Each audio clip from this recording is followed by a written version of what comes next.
Hello, my diamonds and my Teletubbies. Have you noticed that something is happening in this country right now that goes far beyond politics, far beyond elections, and far beyond who's sitting in the office? I'm watching a generation of young people. I'm talking about our children, our nieces and our nephews, our neighbors, slowly break under the weight of confusion, betrayal, disappointment, and many of them are saying that they don't even want to live anymore. And right there, that's what should stop everyone, each and every one of us in our tracks. Let me share this with you. Okay, let's go. So I'm 25 years old, and I've already lost two friends. So two friends have already made the decision they're not going to be a part of life anymore. And I am thankfully in a position to be able to provide value to a lot of people on YouTube. And, it's crazy to think that besides MSNBC, I am the second largest job-related channel on YouTube. I mean, that is an accomplishment, and I put so much work into making that happen. Every single week, I get hundreds of comments of young people saying that they don't know why they should be a part of this world anymore.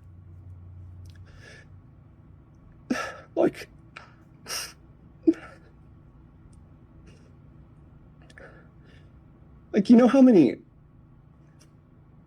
parents are losing their kids because they don't feel like they belong in society? Like they can't get like a basic job. They go to school, they're promised these things by society, and then nothing happens. And not only that, you reach out for help and your elders are just telling you that you're lazy. Society is telling you that you're basically worthless. It's like, where is the leadership? This is the time where you need to have people stepping forward. And for a young person that wants to step forward, let's just go through what your options are right now, because a young person, one of the greatest components that we have is, I think it's very difficult to break a young person's will. It's like one of our great gifts. And, when you look at the change throughout history, it is fueled by young people. One of the greatest gifts, the greatest gift, one of the greatest things in human history is the fact that here in the United States, you have the freedom of speech. You have the ability to use your voice as the ultimate tool for change, for a better tomorrow. What we have just witnessed is that on both sides of the aisle, your voice either gets you killed, it gets you fired, it gets you censored. But just fundamentally basic components for most people, your voice gets you attacked from older individuals that are just completely clueless on what's happening in society. It's easier to just attack the young person that is just trying to start a family. There isn't a day that goes by that I don't check this channel because I'm scared it won't be there anymore. All I'm talking about is the fact that we need to improve the job market, the housing should be affordable, and I'm trying to give some recognition to the issues that young people are facing and bring older and younger individuals together. Like that is about as basic and fundamental as it gets. And one of the worst aspects about what it is that we're experiencing is that because what it is that I'm talking about is like revolutionary at the moment. Let me turn on this light real quick. I'll be right back.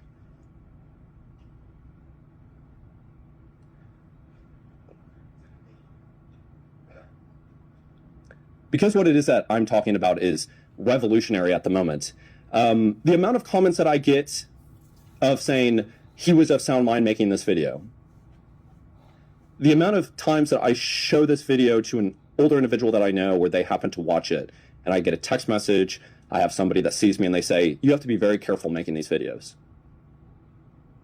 One of the saddest things was when Charlie Kirk got shot, was I had a friend that texted me saying, made me think of you. And I'm just trying to do something. Like, I'm not even, I'm just like, it's so sad that just trying to do the right thing just trying to do some sort of act of kindness, some sort of, my conclusions are pick up some trash if you see it and be kind to your neighbor. And the fact that that from the people I know, those are the things that I hear, that you need to be careful. Like, that is the America that we're in right now. That's the state of the world. I can't just say it's the United States specifically, but again, we are supposed to be the beacon of hope. We are supposed to be the world leader. The leadership of this country is horrendous on both sides. The right and the left is atrocious. And it's been atrocious for a long time. This isn't just, oh, this just happened. No, it has been this way for a long time. And the craziest thing is to watch generation after generation after generation experiencing it and doing nothing. And I understand that it's difficult. I understand that it takes courage. But the reality is that it has been engineered to where your life is so difficult in terms of consistently living paycheck to paycheck, consistently pursuing the next little societal achievement, that your life flashes by and you don't do anything. And the state of being a young person today is, I will just say, I have wonderful friends. I have very high performing friends. My friends are great people. I've called a lot of them here recently, and I've kind of been asking them, like, what are your thoughts on what's happening with society? I don't know a single person that said that they're ever going to vote again. So that is people detaching themselves from what should be, I guess if you believe in voting, which I do believe, but so I don't know anybody besides myself that is going to vote. The amount of people that I've spoken with that said when they saw what happened to Charlie Kirk, said that they felt so angry that they then wanted to act in violence. And so I would then have to tell them, if you do that, you become the person that has been corrupted. You have now just sold out your soul. And so what I'm trying to say is that high-performing, great people are easily becoming corrupted. How many people saw what happened to Charlie Kirk and said that the difference that I want to make, I'm not willing to pay that price? And I understand that sometimes you do have to pay a price and you have to sacrifice and you have to have discipline. I have done those things to create this channel. But it shouldn't be that you have to lay your life on the line to be able to build affordable housing. That shouldn't be the reality that we're in. And so I want to share this story because this is the last time that I have felt this discouragement, I guess, towards humanity or life. I don't really know. But after my second friend was no longer here on Earth, I was at the river in San Marcos and I was swimming, and I noticed that there was this kid across the river drowning, and he was like 3 feet away from a group of guys. So I'm 25 years old.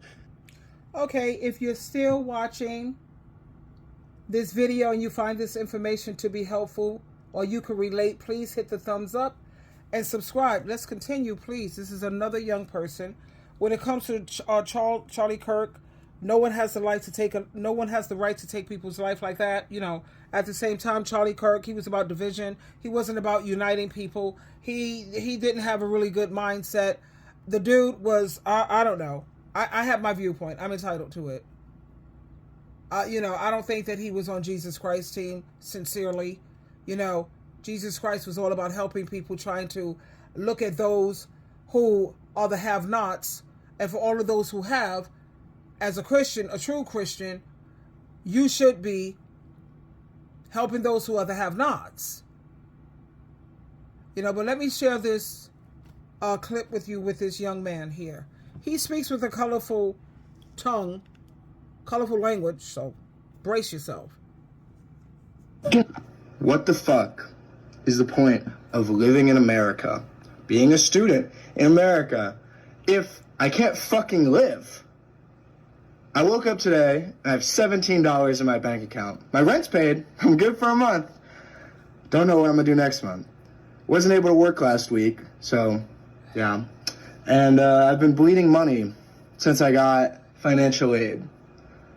And now I got $17 in my bank account. And you're like, wait, what do you do, right? Full-time student, works full-time. Get a better job? Is that the solution? No, it's not the fucking solution. I shouldn't have to fucking work every goddamn day to bleed fucking money. I'm a fucking student who lives in the richest fucking country on earth. My goddamn taxes should be fucking taking care of me, not bombing people in the Middle East.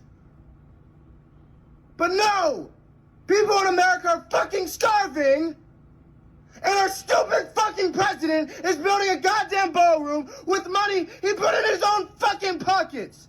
He settled a lawsuit with himself with our fucking money! Our fucking taxes! I'm not the only one who's going through this shit. If you weren't born rich, you're pretty much fucked. Even if you were born middle class, you're still kind of fucked, because fast food can't give you more money, and if your family is struggling, and if you're like me, which you're not the first kid to go to college, you're fucked! Richest country in the world, my fucking ass. Fuck Donald Trump. Okay. So are you guys going to wear those stupid red hats when you're standing in line at the food pantry because you lost your SNAP benefits and you can't afford to feed your kids because of the guy you voted for? Or because your health insurance premiums have gone up so much that you can't afford food? Or maybe you lost your job because the economy sucks, because the guy you voted for is an incompetent buffoon who destroys everything he touches? Is that what you're going to do? You're going to wear those red hats? Or maybe one of those Trump 2028 shirts you bought with the last bit of money you had, instead of buying food for your kids, you bought that Trump 2028 shirt to own the libs? You still got those gold sneakers you bought? Or maybe you had to pawn those. I'm just wondering if you're going to, wear those things. Maybe you can own the libs who might be standing online in the food pantry with you. Maybe call them socialists who just want government handouts while you're standing in line in the food pantry because you can't feed your own kids because of the guy you voted for to own the libs. Every economic problem that we're facing in this country right now, student loan debt being just out of control, the government shutdown, SNAP benefits being cut, health insurance premiums about to go through the roof, your rent going up, your pay stagnating, groceries just being astronomical, is because reparations were never paid after the Civil War. Let me explain. After the Civil War, the Union, the North won and the South was defeated, but the South was never punished. The Confederacy lived on in the ideology of the people, of the white people of the South. Reparations were never paid to Black Americans. They were never really, truly given the opportunity to pick themselves up by their bootstraps, to rise up and become equal members of this country, equal citizens. They've been fighting for their equality since then. They've never actually truly achieved it. So when white people hear a promise from Donald Trump et al. That we're going to run the country like a business, to them that sounds appealing. They're like, oh yeah, because you know what? I'm a business owner. I own this country because I'm white. When Black and brown people hear, well, we're going to run the country, run the government like a business, they understand what that means because they've been dealing with it for centuries. White people think that they are on the side of the owners, the masters, but they're not. Most white people have more in common with the Black and brown people that they look down upon. They are closer to them in the economic tax bracket than they are to the white billionaires whose asses they kiss. But listen to them glazing billionaires, especially on this app. I make $50,000 a year, but I have more in common with Jeff Bezos than I do with George Floyd. Bullshit! The only reason the lie of let's run this country like a business appealed to you is because you thought you would benefit. And now here you are. Now here you are understanding that when they say we're going to run this country like a business, that means they're going to profit off of your ass.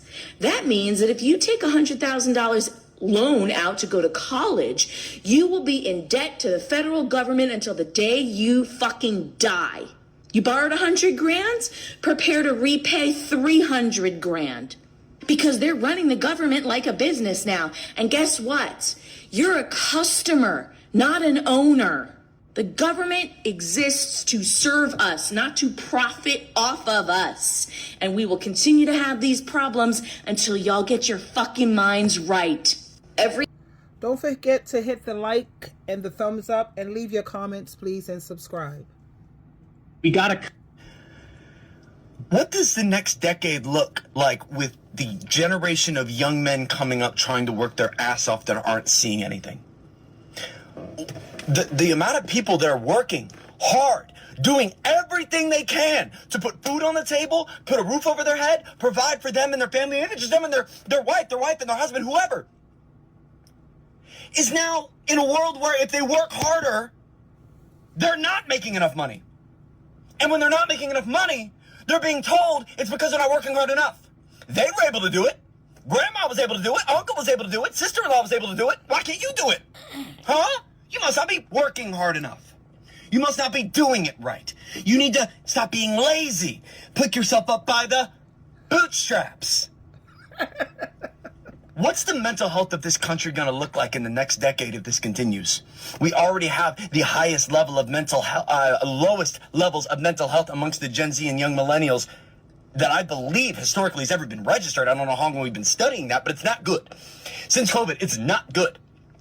And now we're in a world where you have to make $128,000 to live comfortably in a home in America, according to the Wall Street Journal, where you have to make over $100,000 just to get to the point, honestly, if you're in a relationship with a home, to cover your bills. Not thriving, not saving, not investing, not growing, not gaining assets, not facilitating a lifestyle that you're going to be proud of in the land of opportunity with your hard-workedness. No, you'd be getting by. And I'm just going to be very real with you. As a real estate agent who was doing this for 8 years now, I served in the military. I went overseas. I fought in Afghanistan. I did the thing for this country. I'm sick. I'm sick of what this country is doing right now. Continuing to gaslight this next generation into thinking the opportunity is still there. I'm going to go ahead and tell you right now, the land of opportunity is not opportune right now. If you are looking in the mirror at yourself wondering what you're doing wrong, let me look into your camera and tell you you're not. Let me tell you, there are so many millions of young, hardworking men and women in our country right now that are not reaping the benefits that the past generations reaped. You are not dumb. You are not non-special. You are not doing it wrong. You are working hard, 40, 50, 60 hours, you and your significant other, maybe hundreds of hours of work a week within your household, and you still feel like you can hardly afford to raise your child? That's not fair. And no, I'm not a socialist, Marxist, communist, blah, blah, blah. It's simply not fair. I understand we're in a free market. I understand capitalism means work hard, get money, have all this opportunity to do something with your life because you have this freedom. This freedom. We always have freedom. Oh, free market, capitalism, yay, money. Let me pause this for a moment. You know, I just posted a video based on observation over experience. What you read out of a book, what you've observed, that will never compare to experience. What experience does Donald Trump have with hardship? I mean, he talked about my dad. He gave me $1 million and told me to go out there and do the best you can. This man has no experience when it comes to poverty. Now, he's observed it. He's read books about it. But he don't have a clue on what it means to struggle with no money, trying to pull yourself up from your bootstraps, and you don't have it. He will never understand that. You know, I think about Will Smith, Jada Smith. They have children. They're born in with money. Jay-Z, Beyonce's children, What are they ever going to understand about poverty and hardship? Cardi B, Nicki Minaj kids and all of that, they're coming from millions. They're born into it. They will never, ever, ever fully understand what it means to struggle. You know what I mean? Not knocking that, but I think that if you get certain blessings or whatever you get, you call it could be rewards from the devil, whatever, you should give back. You should always just make it your aim, just give back, help people. And I'm thinking about when young people start to lose hope, that's not just a personal crisis, that's a national emergency. Because they were supposed to be the ones who believed the future could still be fixed. They were supposed to be the dreamers, the builders, the one who carried us forward when we grew tired. And now many of them are saying, what's the point? Why even try? Why care? And let's be honest, a lot of adults, these politicians, I don't think you should be allowed to be a politician once you hit 60. Because sitting up there, one politician woman, she just resigned and she was 85. Ciao, bye. 80, what? No. 60 should be the cutoff limit. No. These young people, they were promised change. They was promised truth. But instead, they were handed what? Lies, division, chaos. And they're watching the leaders. They're watching the leaders behave without accountability. They're seeing systems that protect power instead of people. Some people voted with hope, and now they feel betrayed. They didn't vote at all. Some people just didn't bother to vote because they already knew what was up. And now they feel trapped in a world that they don't even recognize. A lot of people, they regret deeply their choices. But regret don't save lives, now does it? So what we need to be asking right now is, how do we reach the young people or even older people before despair takes them under? They're drowning quietly behind smiles, behind screens, behind I'm fine, everything is great. And they're trying to avoid another argument or another confrontation. They're tired of pretending to be strong in a world that keeps showing them weakness in high places. And they're tired of being told to have faith. I get it when they see the truth twisted daily. Honey, but you're putting your faith in the wrong thing, because Jesus is always going to look out for his. But when you got 70% of people who are anti-Christ, they feel they know more than God and Jesus, okay, you learn obedience from the things you have to suffer. So you need a wake-up call in that area.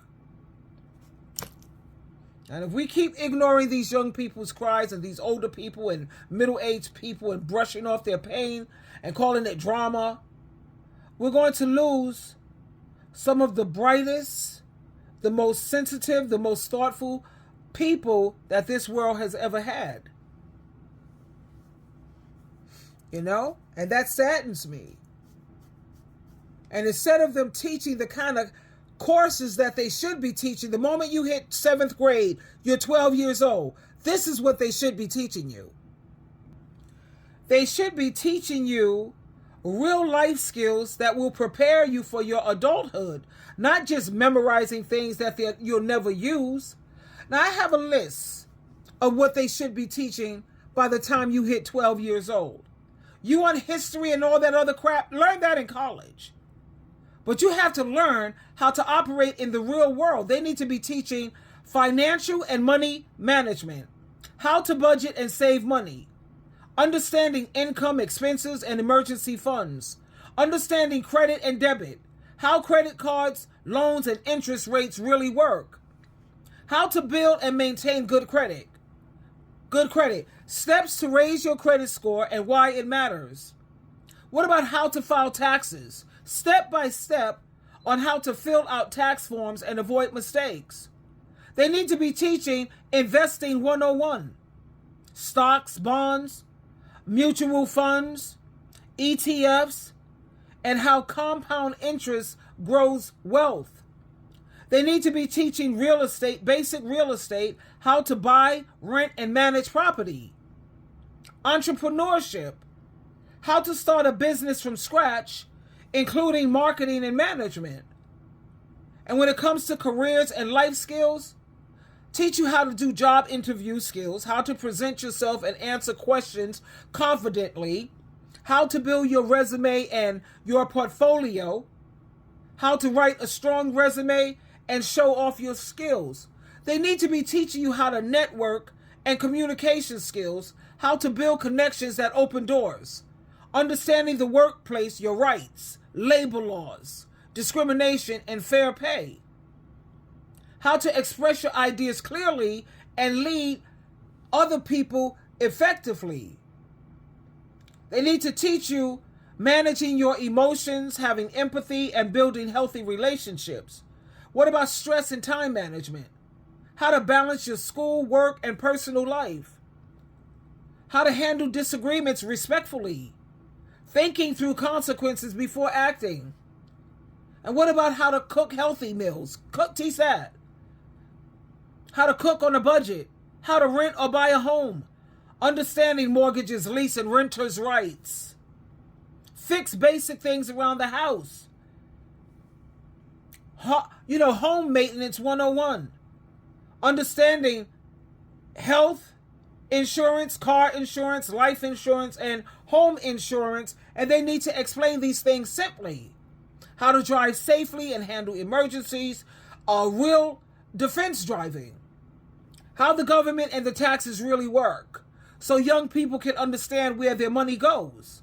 Financial independence. Learn how to build generational wealth. Stay focused and consistent over time, and how to identify scams and how to protect yourself online. Cybersecurity for everyday life. How to, these are the things that they need to be giving. So I sit back and I look at these schools and I can't help but shake my head. Starting in the 7th grade, when these kids are about 12 years old, they're teaching them all this stuff they really never use in the real world. But the minute those kids graduate, the world is waiting on them with bills, responsibility, decisions, debt, and pressure. And nobody prepared them for it. We need schools to teach real life survival, not just memorization. Our kids should be learning how to manage money, not just how to pass a stupid test. Teach them how to budget, how to save, and how to stay out of financial traps. Teach them what credit really is, how to build it, how to avoid ruining yours before you're 21. Teach them how to invest, how to grow wealth, and how to buy real estate. Absolutely. Now, until the school system wakes up and start teaching our children how to survive and succeed, it's going to fall on all of us, the parents, the elder ones, the mentors, to fill the gaps. And we will, because our children, they deserve better. We know that. And the world they're stepping into, it's not a game. But they don't teach any of that. Don't forget to subscribe and hit the thumbs up, please. Thank you so much for listening. Twinkle, twinkle, twinkle.